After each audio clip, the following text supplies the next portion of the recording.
ನಮಸ್ಕಾರ, ವನಶ್ರೀ ಚಾನಲ್ಗೆ ಸ್ವಾಗತ. ಹೊಸ ವಿಡಿಯೋ ತಂದಾಯಿತು. ಬನ್ನಿ, ಇವತ್ತು ನಿನ್ನ ಕತೆ ನನ್ನ ಜೊತೆ ಸೀರಿಯಲ್ಲು ಹೇಗೆ ಮೂವ್ ಆಗುತ್ತೆ, ಏನು ಸ್ಟೋರಿ ನೋಡೋಣ. ಅದಕ್ಕಿಂತ ಮುಂಚೆ ನನ್ನ ವೀಡಿಯೋಕ್ಕೆ ಸಬ್ಸ್ಕ್ರೈಬ್ ಮಾಡಿಲ್ಲ ಅಂದರೆ ದಯವಿಟ್ಟು ಸಬ್ಸ್ಕ್ರೈಬ್ ಮಾಡ್ಕೊಳ್ಳಿ, ಹಾಗೆ ಒಂದು ಲೈಕ್ ಕೊಡಿ. ಟ್ರೈನಿಂಗ್ ಹೋಗಿದ್ದಾಳೆ ಭೂಮಿ.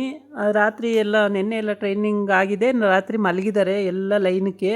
ಅಲ್ಲಿ ವಾರ್ಡನ್ ಬಂದುಬಿಟ್ಟು ನಿಮ್ಮ ಅಜಿತ್ ಅನ್ನೋರು ಬಂದಿದ್ದಾರೆ ನಿನ್ನನ್ನು ನೋಡೋಕ್ಕೆ ಭೂಮಿ, ಹೋಗಿ ನೋಡು ಅಂತ ಹೇಳಿ ಕಳಿಸ್ತಾರೆ. ಹೌದಾ, ನನ್ನನ್ನು ನೋಡೋಕ್ಕೆ ಬಂದಿಯಾರಾ, ಹೌದಾ ಅಂತ ಹೇಳ್ಬಿಟ್ಟು ಅಲ್ಲಿಂದ ಎದ್ನ ಬಿದ್ನ ಅಂತ ಓಡ್ತಾಳೆ ಪಾಪ ಕೇಳ್ಕೊಂಡು. ಎಲ್ಲಿದ್ದಾರೆ ಅಂದು ಗೇಟ್ ಹತ್ರ ಇದ್ದಾರೆ ಅಂದಿದ್ದಕ್ಕೆ ಎದ್ನ ಬಿದ್ನ ಅಂತ ಒಳಗಡೆಗೆ ಬಿಡಲ್ಲ. ಹಾಗಾಗಿ ಗೇಟ್ ಹತ್ರನೇ ನಿಂತಿರ್ತಾನೆ. ಸತ್ಯ ಅವನು ಇಬ್ಬರು ಬಂದಿರ್ತಾರೆ. ಅವರಮ್ಮ ಸಂಗೀತನೂ ಕೂಡ ಹೇಳಿ ಕಳಿಸಿರ್ತಾಳೆ, ಹೋಗಿ ನೋಡ್ಕೊಂಡು ಬಾ ಅಂತೇಳಿ. ಬಂದಿರ್ತಾರೆ. ಆದರೆ ತುಂಬ ಹೊತ್ತು ಕಾಯ್ತಾರೆ. ಇವಳು ಇಲ್ಲಿಂದ ಅಲ್ಲಿಗೆ ಹೋಗೋ ಹೊತ್ತಿಗೆ ತುಂಬ ಟೈಮ್ ಆಗೋಗುತ್ತೆ. ಓಡ್ತಾಳೆ. ಅಷ್ಟು ಓಡೋಷ್ಟರೊಳಗೆ ನೋಡು, ನಾನು ಎಷ್ಟು ಹೇಳಿದ್ರು ಕೇಳಲಿಲ್ಲ ಸತ್ಯಣ್ಣ, ಬನ್ನಿ ಬಾ ಅಂತ ಕರ್ಕೊಂಡು ಬಂದ್ರಲ್ಲ, ನೋಡಿ ಇವಾಗ ಅವಳು ಬಂದ್ಲಾ ಅಂತ ಹೇಳ್ಬಿಟ್ಟು ಅಲ್ಲಿಂದ ಬೈಕ್ ಹತ್ತಿ ತಿರುಗಿಸ್ಕೊಂಡು ಅವ್ರು ಹೋಗೋದಕ್ಕೂ ಇವಳು ಅಲ್ಲಿಂದ ಓಡಿ ಬಂದಿದ್ದಕ್ಕೂ ಕರೆಕ್ಟಾಗುತ್ತೆ. ಗೇಟ್ ಹತ್ರಕ್ಕೆ ಬಂದು ಸಾಯಬ್ರೆ ಅಂತಾಳೆ, ಕೇಳಿಸ್ಕೊಳ್ಳಲ್ಲ. ಅದು ಸ್ಕೂಟಿ ಸೌಂಡ್ ಬೇರೆ ಇರುತ್ತಲ್ಲ, ಹೊರ್ಟೋಗ್ಬಿಡ್ತಾರೆ. ಇವಳಿಗೆ ಭಾಳ ಬೇಜಾರಾಗುತ್ತೆ. ಸಾಹೇಬ್ರು ನನ್ನ ನೋಡೋಕ್ಕೆ ಅಂತ ಬಂದರು, ಆದರೆ ನಾನು ಬರೋಷ್ಟರೊಳಗೆ ಹೊರಟೋಗ್ಬಿಟ್ರಲ್ಲ ಅಂತೇಳ್ಬಿಟ್ಟು ಬೇಜಾರು ಮಾಡಿಕೊಂಡು ಮತ್ತೆ ಇದಕ್ಕೆ ಬಂದು ಎಲ್ಲ ರೆಡಿಯಾಗಿ ಬಟ್ಟೆ ಎಲ್ಲ ಹಾಕ್ಕೊಂಡು ಮತ್ತೆ ಟ್ರೈನಿಂಗ್ ಹೋಗಬೇಕಲ್ಲ, ಟ್ರೈನಿಂಗಿಗೆ ರೆಡಿಯಾಗಿ ಹೋಗಬೇಕು. ಸ್ವಲ್ಪ ಅಲ್ಲಿ ಹೋಗಿದ್ದಕ್ಕೆ ಇವಳಿಗೆ ಲೇಟ್ ಆಗ್ತು. ಹಂಗಾಗಿ ಇವಳು ಎಲ್ಲ ರೆಡಿ ಮಾಡ್ಕೊಂಡು ಹೋಗೋ ಅಷ್ಟರೊಳಗೆ ಅಲ್ಲಿ ಕ್ಲಾಸ್ ಸ್ಟಾರ್ಟ್ ಆಗಿಬಿಟ್ಟಿರುತ್ತೆ. ಹಂಗಾಗಿ ಮೇಡಮ್ ಸ್ವಲ್ಪ ಟೈಮ್ ಆಯಿತು, ಸಾರಿ ಮೇಡಮ್ ಅಂತ ಕೇಳ್ತಾಳೆ. ಅದಕ್ಕೆ ಆಯ್ತು ಇವತ್ತು ಫಸ್ಟೇ ಅಂತೇಳಿ ಓಕೆ ಹೋಗಿ ನಿಂತ್ಕೋ ಅಂತ ಹೇಳ್ತಾರೆ. ಆಮೇಲೆ ಹೋಗಿ ನಿಂತ್ಕೋತಾಳೆ. ನಿಂತ್ಕೊಂಡು ಅದು ಪಕ್ಕದಲ್ಲಿ ನಿಂತಿರೋನು ಏನೋ ಒಂದು ಜೋಕ್ಸ್ ಮಾಡ್ತಾನೆ. ಅದಕ್ಕೆ ಇವಳು ಕಿಸ್ಕಂತ ನಗ್ಬಿಡ್ತಾಳೆ ಭೂಮಿ. ನಕ್ಕ ತಕ್ಷಣ ಅವರಿಗೆ ಸಿಟ್ಟು ಬಂದುಬಿಡುತ್ತೆ. ಟ್ರೈನರಿಗೆ ಸಿಟ್ಟು ಬಂದ ತಕ್ಷಣ ಬಾಯ್ಲಿ ಅಂತ ಕರೀತಾರೆ. ಹೋಗಿ ನಿಂತ್ಕೋತಾಳೆ. ಮತ್ತು ಟ್ರೈನಿಂಗ್ ಮಾಡುವಾಗ ಯಾರೂ ಮಾತಾಡಬಾರ್ದು, ಮತ್ತು ಏನೇ ಕೆಮ್ಮಬಾರ್ದು, ಅಳ್ಳಾಡಬಾರ್ದು ಅಂತೆಲ್ಲ ಹೇಳಿರ್ತೀವಲ್ಲ, ಅದೆಲ್ಲ ನೆನಪಿಲ್ವಾ ಅಂತ ಕೇಳ್ತಾರೆ. ಸಾರಿ ಮೇಡಮ್ ಅಂತಾಳೆ. ಆಮೇಲೆ ಸರಿ ಪನಿಷ್ಮೆಂಟ್ ಕೊಟ್ಟು ಅವಳಿಗೆ ಟ್ರೈನಿಂಗ್ ಕೊಡ್ತಾರೆ. ಈ ಕಡೆ ಬಂದು ಇವಳು ದೇವಿಯಾನಿ ತುಂಬಾ ಖತರ್ನಾಕ್ ಬುದ್ಧಿ ಇವಳ್ದು. ಇನ್ನೂ ಇವಳು ಬಿಡೋಂಗಿಲ್ಲ. ಹಿಂದೆ ಪ್ಲಾಸ್ಪಕ್ಕಿಗೆ ಹೋಗಿ ಯಾರೋ ಜೈಲಲ್ಲಿ ಇರ್ತಾನೆ, ಅವನ ಜೊತೆ ಹೋಗಿ ಡೀಲ್ ಮಾಡ್ಕೋತಾಳೆ. ಆಮೇಲೆ ಡೀಲ್ ಮಾಡಿಕೊಂಡು ಅವನಿಗೆ ಹೇಳ್ತಾಳೆ, ನಾನು ನೀನು ಕೈ ಜೋಡಿಸಿದ್ರೆ ಬೇಜಾನ್ ನಾವು ದುಡಿಬೋದು ಅಂತೇಳಿ. ಸರಿ ಓಕೆ ಅಂತ ಅವನು ಹ್ಞೂ ಅಂತಾನೆ, ಇವಳು ಹ್ಞೂ ಅಂತಾಳೆ. ದೇವಿಯಾನಿ ಏನೋ ಡೀಲಿಗೆ ಒಪ್ಕೊತಾ ಇದ್ದಾಳೆ, ಅವನು ಕೂಡ ಒಪ್ಕೊತಾ ಇದ್ದಾನೆ. ಪ್ಲಾಸ್ಬಾಕಿಗೆ ಹೋಗ್ತಾರೆ. ಹಿಂದೆ ಏನೇನಾಯಿತು ಅಂತೇಳಿ ಅವಾಗೆ ಈ ಥರ ಡೀಲ್ ಕುದಿಸಿದ್ದು ಇವೆಲ್ಲ ಮಾತಾಡ್ಕೊಳ್ತಾರೆ ಅವರಿಬ್ಬರು. ಮಾತಾಡಿಕೊಂಡು ಅವಾಗೆಲ್ಲ ಏನೇನು ಮನೆ ಆಳು ಕೆಲಸ ಮಾಡಿದ್ರು ಅದನ್ನೆಲ್ಲ ನೆನಪು ಮಾಡ್ಕೊಳ್ಳೋದು. ಅದಾದಮೇಲೆ ಅಲ್ಲಿ ಜೈಲಿಗೆ ಇವಳು ದೇವಿಯಾನಿ ನೋಡೋಕ್ಕೆ ಹೋಗಿದ್ದಾಳೆ. ಹೇಗೆ ಇದು ಸಂಬಂಧ ಅಂತ ಗೊತ್ತಿಲ್ಲ, ಆದರೆ ನೋಡೋಕ್ಕಂತೂ ಹೋಗಿದ್ದಾಳೆ. ಇನ್ನು ಈ ಡೀಲ್ ಕುದಿಸುವಾಗ ಆ ಫೈಲ್ ಇಟ್ಕೊಂಡಿರ್ತಾಳೆ. ಆ ಫೈಲ್ನ ತೋರಿಸ್ತಾಳೆ. ಆಮೇಲೆ ಓಕೆ ಅಂತಾನೆ, ಇವಳು ಓಕೆ ಅಂತಾಳೆ. ಏನು ಡೀಲೋ ಏನು ಕತೆನೋ ಒಂದು ಗೊತ್ತಿಲ್ಲ. ಅಜಿತ್ಗೆ ಏನಾರ ಮಾಡೋದಕ್ಕೋ ಏನೋ ಅದು ಗೊತ್ತಿಲ್ಲ.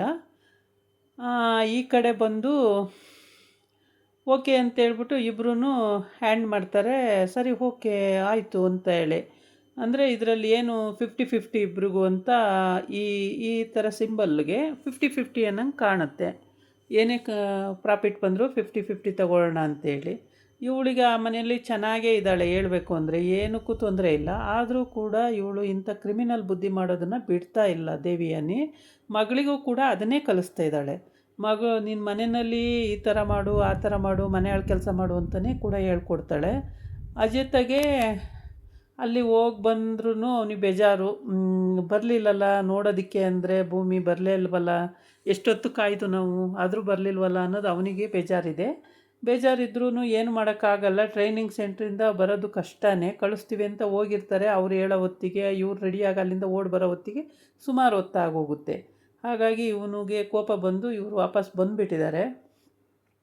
ಅಲ್ಲಿ ಟ್ರೈನಿಂಗ್ ಸೆಂಟ್ರಲ್ಲಿ ಹೇಗೆ ಅಂದರೆ ಸಖತ್ತಾಗಿ ಟ್ರೈನಿಂಗ್ ಕೊಡ್ತಾರೆ. ಅವರಿಗೆ ಪುರ್ಸೊತ್ತೆ ಸಿಗದ ರೀತಿಲಿ. ಸಂಗೀತ ಕೂಡ ಹೇಳ್ತಾಳೆ, ಬೇಡ ಟ್ರೈನಿಂಗು ವಾಪಸ್ ಬಂದುಬಿಡೋಣ ಕಣೋ, ನೀನು ತುಂಬಾ ಫೀಲಿಂಗ್ ಮಾಡ್ಕೊಳ್ತೀಯ, ಯೋಚನೆ ಮಾಡ್ತೀಯ ಅಂತೇಳಿ. ಆದರೆ ಅಜಿತ್ ಹೇಳ್ತಾನೆ, ಬೇಡ ಬೇಡ, ಅವಳು ಇಷ್ಟಪಟ್ಟು ಹೋಗಿದ್ದಾಳೆ, ಟ್ರೈನಿಂಗ್ ಮುಗಿಸ್ಕೊಳ್ಳಿ, ಆ ಥರ ಎಲ್ಲ ಹೋಗಿ ನೋಡೋದು ಕರ್ಕೊಬರೋದು ಬೇಡ, ನೋಡೋದು ಬೇಡ ಅಂತ ಹೇಳ್ತಾನೆ. ಇಲ್ಲ ಇಲ್ಲ, ನೋಡೋಕ್ಕೆ ಹೋಗಬೇಕು, ನನ್ನೊಂದು ದಿವಸ ಕರ್ಕೊಂಡು ಹೋಗು ಅಂತ ಸಂಗೀತ ಹೇಳಿರ್ತಾಳೆ. ಆದರೆ ಈಗ ಹೊಸ್ದಾಗಿ ಹೋಗಿರೋದಲ್ವ, ಸ್ವಲ್ಪ ಕಟ್ಟುನಿಟ್ಟಿರುತ್ತೆ. ಹಾಗಾಗಿ ಅಲ್ಲಿ ಹೋಗೋದು ಸ್ವಲ್ಪ ಕಷ್ಟನೇ. ಈ ಕ್ರಿಮಿನಲ್ಲು ಇವಳು ಏನೇನೋ ಕೆಲಸಗಳು ಮಾಡ್ತಿರ್ತಾಳೆ ದೇವಿಯಾನಿ, ಆದರೆ ಯಾವುದನ್ನು ಕರೆಕ್ಟಾಗಿ ಮಾಡಲ್ಲ, ಸಿಗಾಕೋತಾಳೆ, ಎಲ್ಲಾದರೂ ಸಿಗಾಕೋತಾಳೆ. ಅಜಿತನ ಕೈಯಿಂದ ಇವಳು ಬಚಾವಾಗೋದು ಭಾಳ ಕಷ್ಟ. ಗೇಟ್ ಹತ್ರ ನಿಂತ್ಕೊಂಡು ಸುಮಾರು ಹೊತ್ತು ನೋಡ್ತಾರೆ. ಸತ್ಯನಿಗೆ ಸೆಲೆಕ್ಟ್ ಹೊಡಿತಾನೆ, ನಿಮ್ಮ ಮಾತು ಕೇಳಿ ಬಂದಿದ್ದಕ್ಕೆ ನನಗೆ ಕರೆಕ್ಟಾಗಿ ಆಯಿತು ಅಂತೇಳ್ಬಿಟ್ಟು ಸೆಲೆಕ್ಟ್ ಹೊಡಿತಾನೆ. ಆಮೇಲೆ ತುಂಬ ಹೊತ್ತಾಯಿತು, ಡ್ಯೂಟಿಗೂ ಹೋಗಬೇಕು ಅಂತೇಳಿ ಬೈಕ್ ತಿರುಗಿಸ್ಕೊಂಡು ಹೊರಟೋಯ್ತಾರೆ ಇವರು. ಆವಾಗ ಅವಳು ಪಾಪ ಓಡಿ ಬರ್ತಾಳೆ. ಓಡಿ ಬಂದ್ರೂ ಅವಳಿಗೆ ಪ್ರಯೋಜನವೇ ಆಗಲ್ಲ. ಏಕೆಂದರೆ ಇವ್ರು ನೋಡೋದಕ್ಕೆ ಮುಖನೇ ಸಿಗಲ್ಲ. ಇವ್ರು ತಿರುಗಿಸ್ಕೊಂಡು ಅಷ್ಟು ದೂರ ಹೋದಾಗ ಅವಳು ಗೇಟ್ ಹತ್ರಕ್ಕೆ ಬಂದು ಸಾಹೇಬ್ರೆ ಸಾಹೇಬ್ರೆ ಅಂತ ಕೂಗ್ತಾಳೆ, ಕೇಳೋದೇ ಇಲ್ಲ. ಹೊರಟೋಗಿರ್ತಾರೆ ಅವರು. ಇವಳು ಪಾಪ ಅಲ್ಲಿಂದ ಓಡಿ ಬರ್ತಾಳೆ, ಒಂದೇ ಉಸಿರಿಗೆ ಓಡಿ ಬಂದು ನೋಡೋಕ್ಕೆ ಬರ್ತಾಳೆ, ಸಿಗೋದೇ ಇಲ್ಲ. ಪಾಪ ಇದು ಭಾಳ ಬೇಜಾರಾದ ವಿಷಯ. ಸಿಕ್ಕಿದ್ರೂ ಪಾಪ ಲೇಟ್ ಆಗ್ತಿತ್ತು ಇವತ್ತು. ಅವಳು ಅಲ್ಲಿ ಮತ್ತೆ ಹೋಗಿ ಬೈಸ್ಕೋಬೇಕಾಗೋದು, ಮತ್ತು ಟ್ರೈನಿಂಗಿಂದ ಚಿಮಾರಿ ಹಾಕೋರು, ಅಷ್ಟು ಜನದ ಮುಂದೆ ಎಲ್ಲ ಮರ್ಯಾದೆ ಹೋಗ್ತಿತ್ತು. ಸದ್ಯ ಅವ್ರು ಹೋಗಿದ್ದೆ ಒಳ್ಳೇದಾಯಿತು ವಾಪಸ್ಸು. ಇವಳು ಅಲ್ಲಿ ಒಂದು ನಿಮಿಷ ನಿಂತು ಓಡಿ ಬಂದು ಮತ್ತೆ ರೆಡಿಯಾಗಿ ಬರೋದು ತುಂಬಾ ಟೈಮ್ ಆಗ್ತಿತ್ತು. ಇನ್ನು ಅವ್ರ ಜೊತೆ ಮಾತಾಡ್ತಾ ಒಂದು 10 ನಿಮಿಷ ನಿಂತಿದ್ರೂ ಇವಳಿಗೆ ಟೈಮ್ ಆಗಿಬಿಟ್ಟಿರೋದು. ಹಾಗಾಗಿ ಇವಳು ಅಲ್ಲಿ ಹೋಗದೇ ಇರೋದೇ ಒಳ್ಳೇದೇ, ಸಿಗದೇ ಇರೋದೇ ಅವ್ರು ಒಳ್ಳೇದಾಯಿತು ಒಂದಕ್ಕೆ. ಅಲ್ಲಿ ಟ್ರೈನಿಂಗ್ ಸೆಂಟ್ರಲ್ಲೇ ಬರೀ ನಕ್ಕಿದ್ದಕ್ಕೇ ಅಷ್ಟು ಪನಿಷ್ಮೆಂಟ್ ಕೊಡ್ತಾರೆ ಅಂದರೆ ಇನ್ನಿಷ್ಟು ಸ್ಟ್ರಿಕ್ಟಾಗಿ ಅವರು ಮಾಡ್ತಾರೆ. ಆ ಥರ ಮಾಡೋದ್ರಿಂದನೇ ಮತ್ತು ಪೊಲೀಸರು ಅಂದರೆ ಸ್ಟ್ರಿಕ್ಟು ಅಂತ ಆಗಿರೋದು. ತುಂಬಾ ಕಟ್ಟುನಿಟ್ಟಾಗಿ ಟ್ರೈನಿಂಗ್ ಕೊಡ್ತಾರೆ. ಒಂದು ಚೂರು ಆ ಕಡೆ ಈ ಕಡೆ ಆಗಂಗಿಲ್ಲ, ಆ ಕಡೆ ಈ ಕಡೆ ತಿರ್ಗಂಗಿಲ್ಲ, ನೋಡೋಂಗಿಲ್ಲ. ಅದನ್ನೆಲ್ಲ ಫಸ್ಟೇ ಹೇಳಿರ್ತಾರೆ. ಆದ್ರೂ ಹೊಸ್ದಾಗಿ ಹೋಗಿರೋರಿಗೆ ಅವೆಲ್ಲ ಗೊತ್ತಾಗಲ್ಲ. ಒಂದೊಂದು ಸಮಯ ಯಾಮಾರ್ಬಿಡ್ತಾರೆ. ಆಮೇಲೆ ಅವರು ಬೈದ ಮೇಲೆ ಸರಿ ಮಾಡ್ಕೊಳ್ತಾರೆ. ಹೀಗೆ ಆಗಿದ್ದು. ಭೂಮಿ ಏನೋ ಅವನ ಪಕ್ಕದವನು ಏನೋ ಅಂದ ಅಂತೇಳಿ ಭೂಮಿ ಕಿಸ್ಕಂತ ನಕ್ಬಿಟ್ಲು. ನಕ್ಕ ತಕ್ಷಣವೇ ಅವ್ರಿಗೆ ಕೋಪನೇ ಬಂದುಬಿಡ್ತು. ಕೋಪ ಬಂದು ಬಾ ಇಲ್ಲಿ ಅಂತ ಕರೆದು ಚೆನ್ನಾಗಿ ಪನಿಷ್ಮೆಂಟೇ ಕೊಟ್ಬಿಡ್ತಾರೆ. ಅದಕ್ಕೆ ಹೇಳೋದು, ಕೇರ್ಫುಲ್ಲಾಗಿರಬೇಕು ಟ್ರೈನಿಂಗ್ ಸೆಂಟ್ರಲ್ಲಿ ಅಂತೇಳ್ಬಿಟ್ಟು. ಟ್ರೈನಿಂಗ್ ಎಲ್ಲ ಮುಗಿಸಿ ಆಮೇಲೆ ಹೋಗುವಾಗ ಪರವಾಗಿಲ್ಲ. ಈಗ ಹೊಸ್ದಾಗಿ ಹೋಗಿರೋದ್ರಿಂದ ಅಲ್ಲಿದೇನು ಏನೂ ಗೊತ್ತೇ ಇರಲ್ಲ. ಹೇಳಬೇಕು ಅಂದರೆ ಯಾವ ಥರ ಕ್ಲಾಸ್ ಮಾಡ್ತಾರೆ, ಯಾವ ಥರ ಟ್ರೈನಿಂಗ್ ಕೊಡ್ತಾರೆ, ಏನೇನು ಫುಡ್ ಇರುತ್ತೆ, ಎಲ್ಲಿ ಉಳ್ಕೋಬೇಕಾಗುತ್ತೆ, ಎಷ್ಟು ಜನ ಇರ್ತಾರೆ, ಇದೆಲ್ಲ ಏನೂ ಗೊತ್ತಿರಲ್ಲ. ಹೋಗಿರ್ತೀವಿ ಅಲ್ವಾ. ಅದರಲ್ಲಿ ಹುಡುಗರಿಗೇನೋ ಓಕೆ, ಹುಡುಗಿರಿಗೆ ಸ್ವಲ್ಪ ಪ್ರಾಬ್ಲಮ್ಮೇ.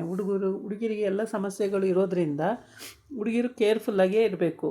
ಪ್ರತಿ ಒಂದು ವಿಷಯದಲ್ಲೂ ಕೇರ್ಫುಲ್ಲಾಗೇ ಇರಬೇಕಾಗುತ್ತೆ. ಇದಾಗಿತ್ತು ಇವತ್ತಿನ ವಿಡಿಯೋ. ನಾಳೆ ಇನ್ನೊಂದು ವಿಡಿಯೋ ಜೊತೆ ಬರ್ತೀನಿ. ನಮಸ್ಕಾರ.